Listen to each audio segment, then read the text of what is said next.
കൊണ്ടുപോകാനുള്ള നീക്കമാണ് ലീഗുകാർ അവിടെ നടത്തിയത്. സ്ഥാനാർത്ഥിക്ക് അവിടെ അധികം ഇരിക്കാൻ കഴിഞ്ഞില്ല, അനുവദിച്ചില്ല. കൂടുതൽ സമയം അവിടെ ഇരുന്നിരുന്നുവെങ്കിൽ ലീഗിൻ്റെ കള്ളവോട്ട് അവിടെ തടയാൻ കഴിയുമായിരുന്നു. ഒരു ഭാഗത്ത് കോൺഗ്രസിലേക്ക് ചേക്കേറിയ BJP നേതാവ് സന്ദീപ് വാര്യർ ചില ബൂത്തുകളിൽ പോയി തൃക്കരിപ്പൂർ മണ്ഡലത്തിൽ കള്ളവോട്ടിൻ്റെ കള്ളപ്പരാതി നൽകുമ്പോൾ, മറുഭാഗത്ത് ലീഗുകാർ കള്ളവോട്ട് ചെയ്യാൻ വേണ്ടിയിട്ടുള്ള ഇടപെടൽ നടത്തുമ്പോൾ തടയുകയാണ് ഇടതുപക്ഷത്തിന് ചെയ്യേണ്ടി വരുന്നത്. ഒരു കാര്യം വ്യക്തമാണ്, പരാജയ ഭീതി നല്ലതുപോലെ UDF-നുണ്ട്. ഇടതുപക്ഷത്തിന് വിജയപ്രതീക്ഷയുമാണ്.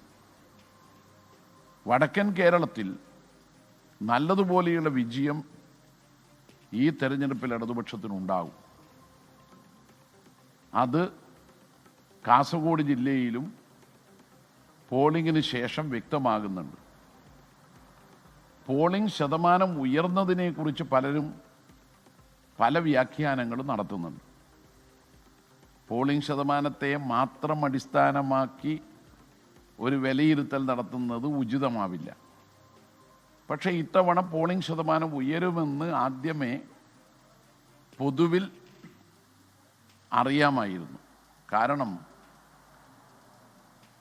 ശുദ്ധീകരിച്ച വോട്ടർ പട്ടികയെ അടിസ്ഥാനമാക്കിയാണ് ഇത്തവണ തെരഞ്ഞെടുപ്പ് നടന്നത്. 9 ലക്ഷത്തോളം വോട്ടർമാർക്ക് പട്ടികയിൽ നിന്ന് പുറത്തു പോകേണ്ടി വന്നു.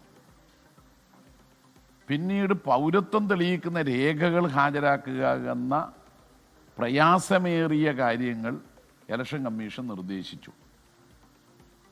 എന്നിട്ടും 9 ലക്ഷത്തോളം വോട്ടർമാർ പട്ടികയിൽ നിന്ന് പുറത്തായി. അപ്പോൾ ശുദ്ധീകരിച്ച വോട്ടർ പട്ടികയെ അടിസ്ഥാനമാക്കിയാണ് വോട്ടെടുപ്പ് നടന്നത് എന്നതുകൊണ്ട് തന്നെ 2021-ലും 2024-ലും ഉണ്ടായതിനേക്കാൾ എം വി ജയരാജൻ മാധ്യമങ്ങളെ കാണുകയായിരുന്നു.